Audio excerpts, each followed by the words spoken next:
Hello, my gorgeous makeup loving friends. I hope you are having a great day and a wonderful start to your weekend. If you aren't familiar with me, my name is Teresa and I love all things makeup, beauty and skincare. So every weekend I talk about the new makeup and beauty releases that have come out this week that you guys and myself wanted to talk about. So a big thank you to everybody who tagged me in content over on Instagram. You guys get to dictate what it is that we're talking about. A huge thank you to you, and a massive thank you to my YouTube community members. I so appreciate you, and a massive congratulations to Godiva, who was the first YouTube community member so far. They have chosen the Huda Beauty Rose Quartz palette from the goodie pile. So I will be sending that to you ASAP, but let's get into it because we do have a couple of things to actually discuss. This first one is Glaminatrix's new palette. It is the Pretty in Pastels. It's coming out this Sunday, so as you're watching, it'll be available tomorrow at 8 AM AEST, and it's going to retail for $43 US. There are, of course, codes that you can use to get money off, so you can get, I think, maybe 5 or 10% off. So it would be about, what, $38.70 as a result. I have to say, I think this is such a pretty palette. I mean, it used to be very difficult to get pastels. You know, there was only a couple of palettes in existence, but I kind of appreciate the fact that it's now a little bit more easy to grab these, and I love the tones of these. Do I think that this is the most groundbreaking sort of a color story? No, this has been done a couple of times before. A couple of people pointed out quite rightly that there were some ColourPop palettes that bore some resemblance to this. However, obviously the formula is going to be quite different. I think this is great, particularly for those who are in Australia, because it is incredibly difficult to get cosmetics in Australia and have it not cost you an arm and a leg.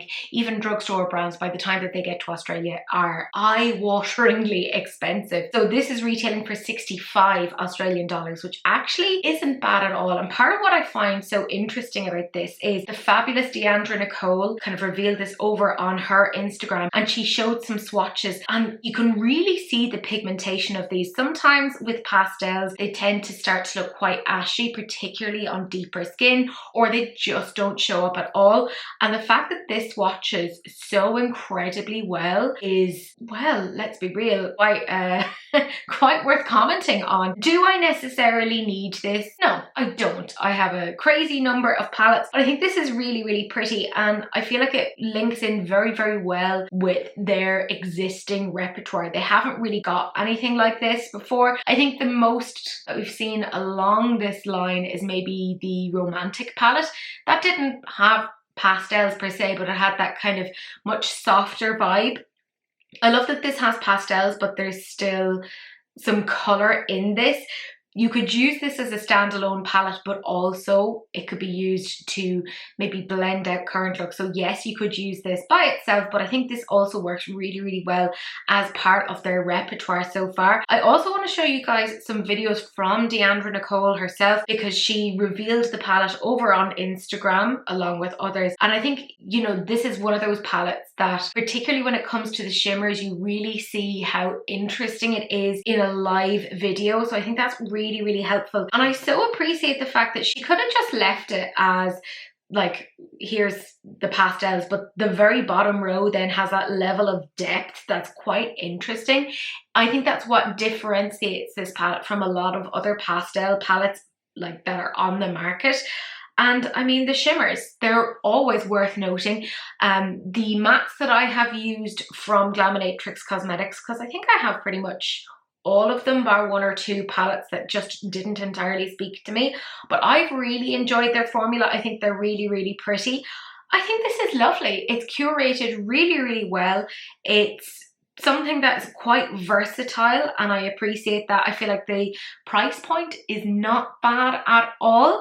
All in all, yeah, it's definitely for me. It's also coming out very soon. It's not wildly expensive. Of course, the problem is once they start to ship to Ireland, the duty, etc., it is kind of pricey. but I do feel like it kind of warrants it. And when I put it to you guys, you did seem to be rather impressed with it, because I will say you guys are so picky and I love that about you. 45% of you loved it and 55% said that it wasn't for you, which I think is actually still a pretty darn good statistic. The next one that we're talking about then is sort of like a sneak peek, but we've got a very good idea as to what they're coming out with. This is Polite Society, which is the new brand by Jared Blandino. We haven't heard a huge amount about it. I know there's been quite a lot of talk over on the likes of TikTok, etc. about the foundation. It's meant to be fantastic, but this is their new blush, and he said that it's meant to give you a lit from within and easy to apply flush of a cream blush with blurring softness, weightless feel and diffused colour, and it's meant to kind of give you the look of like a powder blush as well. So it seems to be relatively versatile. Now I don't know how much this is actually going to cost, because even as I was looking at it today, I couldn't find any information on it yet. It is coming to Ulta Beauty on the 10th of March, so we've another, well, a little over a week to really see what the story is. I like the colours in and of themselves. I mean, particularly that pink is very, very interesting to me. That shade Milan is absolutely stunning, I think, particularly on a deeper skin tone, and it does look like something that can be built up. Do I feel that this is necessarily revolutionary? Not really, and I think it's quite interesting that Jared is still trying to do that with his brands, of kind of saying, I'm innovating, when that's not entirely the case. I mean, we all remember the fact that he was like, I invented glitter eyeshadow, and it's like, did you, Jared? That seems like a pretty big leap. The thing is, I feel like if anybody else came out with this, I'd kind of be like, yeah, because I have such a thing for blush. It might be a slightly unhealthy fixation. But I do really love blush. I think it's because I'm so pale, to give some amount of colour back to my face so I don't look like a cadaver. Blush is almost essential for me. I suspect this will probably be about the $24, $25 mark, which would be okay. Personally, I don't plan on buying anything from Polite Society. That's my decision. I'm not telling you what to do, what not to do. That's literally none of my business. I think, however, the products themselves look quite nice. Could you dupe that from other brands? I personally think you probably could. You know, there's nothing there, even in terms of the colours themselves, that are that different that I could be like, oh yeah, I have nothing like this. I probably do if I looked through my collection, maybe in a slightly different formula, but like, I'm not going to go running out and getting this for that reason. And it seems a lot of you guys weren't that impressed with it. 18% of you loved it, while 82% said not for me. Then we have CXC Beauty, who have already launched this palette. It is their Out of Luck eyeshadow palette. It's retailing right now for €56.95. And what I really appreciated was that as soon as you go over to their website, they have a very clear disclaimer. It says this is a combination of X-ray and gamma ray monochromatic palettes. There are no new shades, and I really appreciate that, because there's quite a few brands who won't be upfront on that and just hope that you go off and buy it and be like, oh, I like the color story, where you've already duped what's in your collection. So I think it's really, really great to see a brand practicing that transparency. Like, it puts a lot of faith as a consumer into that. They could have gone and not said anything and probably made a few more sales that way, but it's good to see that a brand is more thinking about, you know, ethics and the way that they want to interact with their consumer base. Which brings me on to the next point, because when I was speaking with the owner of CXC Beauty via Instagram, they actually said that this palette came about via requests from their consumers, who said that they'd love to see the two palettes combined. And for me, I mean, seeing a brand actually interact with their consumers, think about what they want and engage with their customers in that sort of realm is a really, really big deal. I love seeing that. I think it's quite difficult as well for indie brands to do that. But when they're doing that and doing it quite well, I have to say a huge kudos. What irks me a little bit is the fact that they have used AI art on their cover, and it irks me in the sense that so many people are talking about that, and the palette itself is kind of getting lost in the conversation. I think it really kind of sucks when it's detracting from what is, in general, quite a positive thing. I get that there's a lot of people who feel very, very strongly one way or the other, that they're like, oh, it's totally fine to use AI art, and some people are saying, no, it isn't. So where I fall on this Obviously, in case you guys don't know, I'm not an artist, I'm not a designer, so I'm very out of that field. However, I am an academic, I am a psychologist, and the thing with AI, whether that's writing or with art, is it takes existing pieces and kind of cobbles it together. So it kind of acts as a form of plagiarism, but without crediting the originator of that particular piece of work. So I kind of, it gives me a little bit of an ick in that sense, that it is kind of taking art from other people, but without crediting them. I mean, I think AI in itself is quite a bit of fun. It can be great to start generating ideas, but I don't think it's necessarily the thing that you should use to finish your idea on.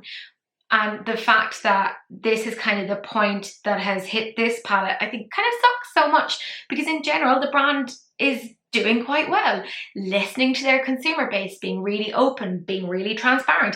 Hell, they were really open about using AI as part of their artwork. They could have just not said anything. And I'm like, it kind of sucks that people are kind of more focusing on the negative rather than the very many positives. Based upon the fact that CXC Beauty seem to really interact with their consumers and their consumers' wishes, I wouldn't be surprised if going forward AI artwork isn't actually integrated long term. So I would kind of hold off on being super, super negative here, because I think this is where we have the opportunity for a brand to grow. There's been a lot of critique on this. It's kind of been like a really sexy topic, a very relevant one, and brands are really trying to figure out how to navigate through that. We've seen other brands kind of struggling with knowing what they should or shouldn't do, and I think we have to give a little bit of space for brands to kind of find their way and figure out, well, what do they actually want to do with this. But all in all, the palette itself, I think it looks gorgeous. I think the price point is actually pretty darn good, because you're looking at like a 21 pan eyeshadow palette for 56, almost 57 euro. It is a US based brand. If you are in the US, you can get this. I just love the tones of this. I think it's done so well.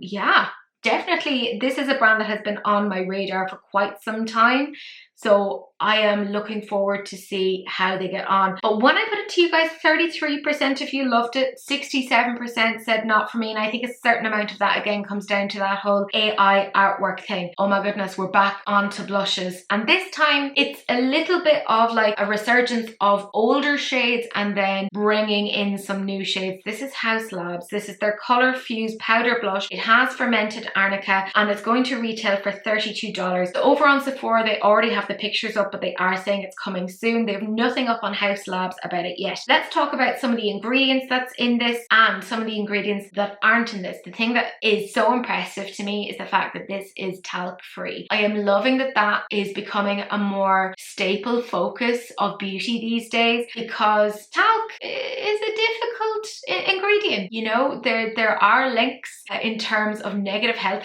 outcomes. So the fact that this brand is trying to do that, I absolutely love that. The fact that there's fermented arnica, that's fantastic for if you have redness. So I suspect that if you have rosacea, now don't quote me on this, this is me sheerly speculating, it may really help with that, because it is also really good for any like skin irritation as well. So I think that's fantastic. They also say that there's hydra berry in it, there's squalene, which is going to be great for any sort of nourishment, there's shea butter, and then there's vitamins C and E. So they already had some existing shades that they're bringing back, so that includes things like your pomelo peach, your dragon fruit days. I think they had hibiscus haze and watermelon bliss before. I just didn't buy them, but can I just say FOMO, because I really wish I had. I do have 3 shades already. That's the pomelo peach, the dragon fruit days, and the lavender blonde. I still think they should have brought back lavender blonde because I think it is stunning. As I said, I have 3 shades. I don't have those 3 shades by accident. I got one and then I loved the formula and then went off and bought more.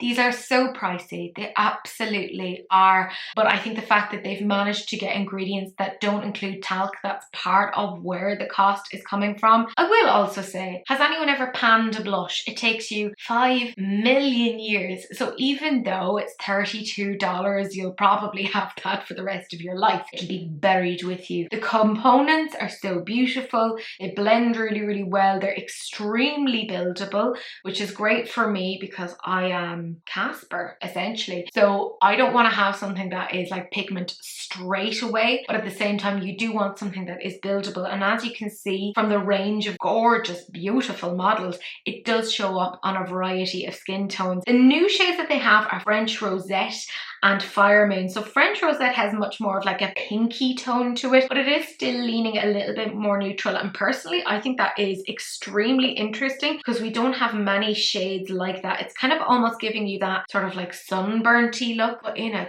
cool, interesting, almost editorial way. I'm really, really interested in that. The other one that is coming out is Fire Moon. This almost leans more like a bronzer for people like me, but I think it is such a gorgeous flattering blush on like deeper skin tones. I think this is done so well. I'm excited to see them expanding on this, and again I want to see them come back with Lavender Blonde. I want to see some more shades coming out, but I think it's good that we're seeing like very gradual releases rather than here's 5 million different shades, because they are an expensive brand, and it does seem that they're putting an awful lot of thought into their product development, which I personally really appreciate. When I put it to you guys, this again did pretty darn well. 52% of you loved it, while 48% said not for me. Then we had NYX Makeup, and they came out with their Buttermelt bronzer, and it just sold out like that. It was so quick. They have 8 shades, they're $10 each, and part of what I find really interesting about this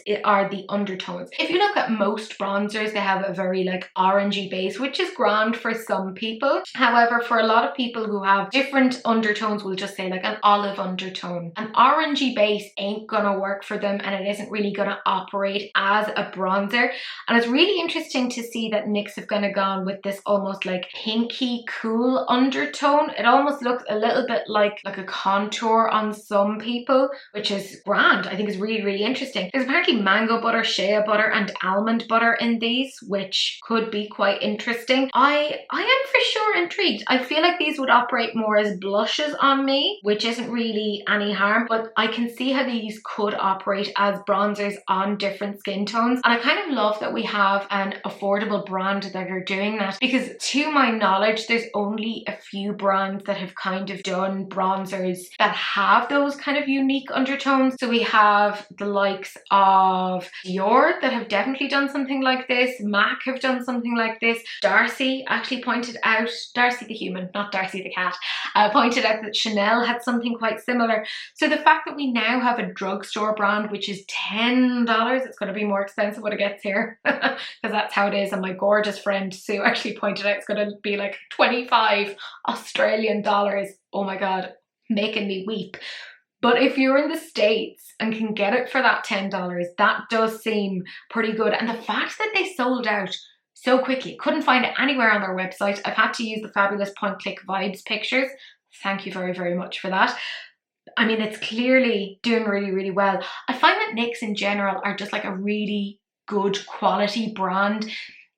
You're not really going to go too far wrong with them, so I quite appreciate it. I'm for sure intrigued, and I think it looks beautiful on quite this diversity of skin tones.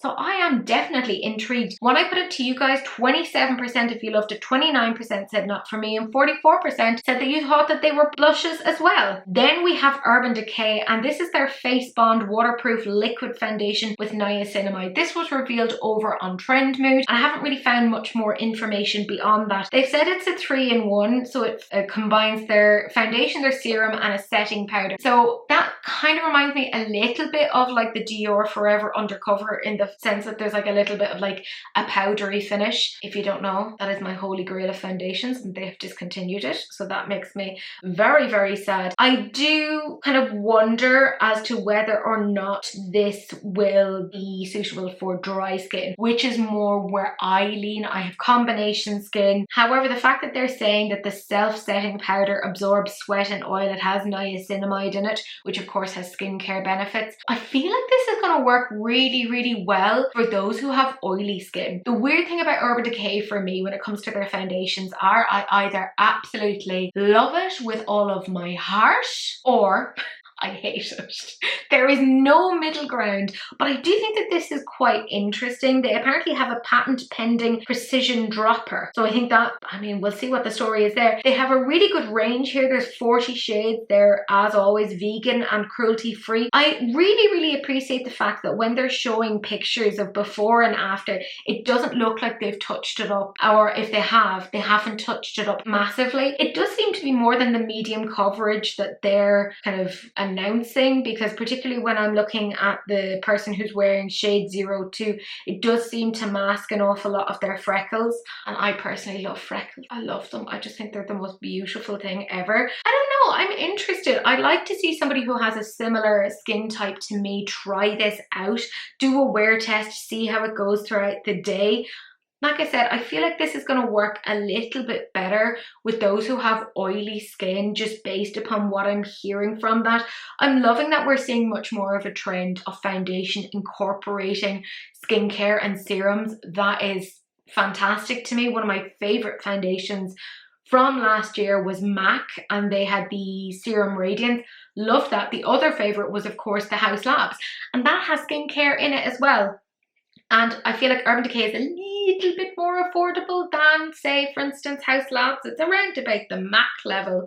So we'll see what the story is, but I am definitely intrigued. I'm not sure if I'm willing to be a guinea pig to try it out, but I am for sure intrigued. When I put it to you guys, 14% of you loved it, 26% said not for me, and 60% said that it depends on a review. Now we're on to the makeup releases that I didn't get a chance to show you guys. This is Hard Candy, and they've collaborated with Girl Scouts. The only other time that I have seen Girl Scouts collaborate with a makeup brand, I think, was with Hip Dot, and that was maybe a year and a half, maybe 2 years ago. So they go very hard on the whole like cookie theme. We don't really have like Girl Scouts in Ireland that do that. I feel like if children came to my door offering me biscuits that I could buy, it wouldn't end well for me and my blood sugar, but there you go. So this is available now, and I checked out the Hard Candy website. It's such a pity we don't have that here.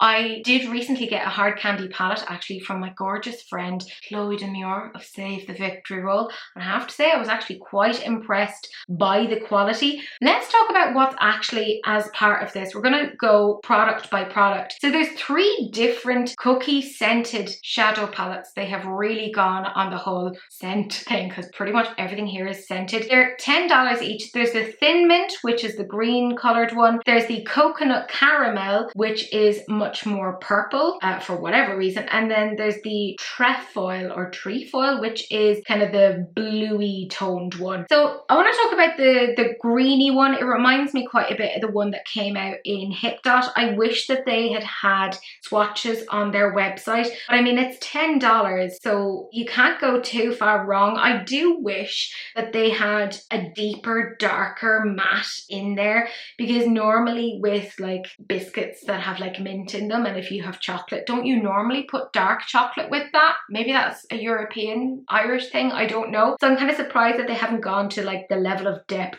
with like a really good dark brown in there. And it does look like a lot of the shades that are quite dark are more shimmer based. When we look at the one then that's more purpley toned, I think that's quite pretty. Again, the purples that they've used, there's only like one purple matte based upon what I can see. It's quite shimmer heavy, but it seems like they do their shimmers pretty well. Again, we have no swatches. It's $10. I don't think this is a bad one. It's not for me. I do find it very weird when people decide to scent palettes, but that might just be me. I think probably the safest one is the one that is the neutral with the blue, because I mean, you can never go too far wrong with neutrals and blues. Like, they always work really well.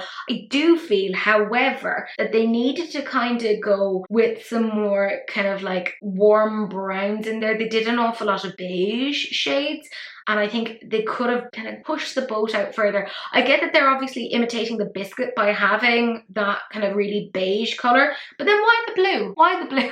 Maybe it's the wrapper that they come in. And my American friends, can you please explain it to me? Because I'm not 100% certain on these things, bear with. Then we have their Sweet Treat Lip Repair Oil. They're $8 each. They again come in the styles Thin Mint, Coconut Caramel, and Trefoil. Now I checked again, maybe it's trefoil, who knows. I checked over on the website and it doesn't seem that they have any sort of like a bundle offer, but they have vitamin E, jojoba oil and squalene in it, which actually, do you know what? I don't think that's bad at all. I wish that they had shown this on the lips. I feel like it probably isn't going to give you that much of a tint, so maybe don't bank on that. They then have their Cookie Batter Mascara in dark chocolate. That's $7.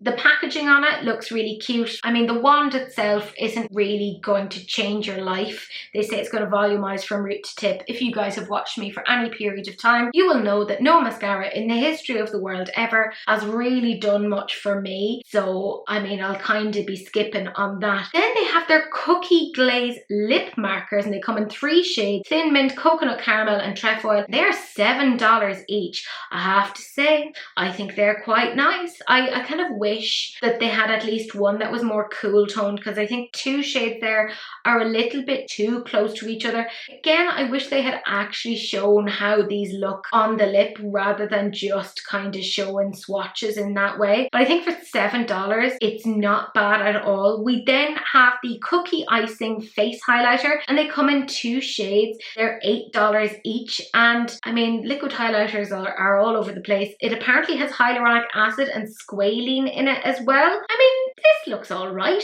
I mean, there's something about this that reminds me a little bit of Juvia's Place. I'm not entirely sure why, but there you go. They have their Refreshment Canvas Primer for $9.98. That is a glow boosting primer with a metal cooling tip.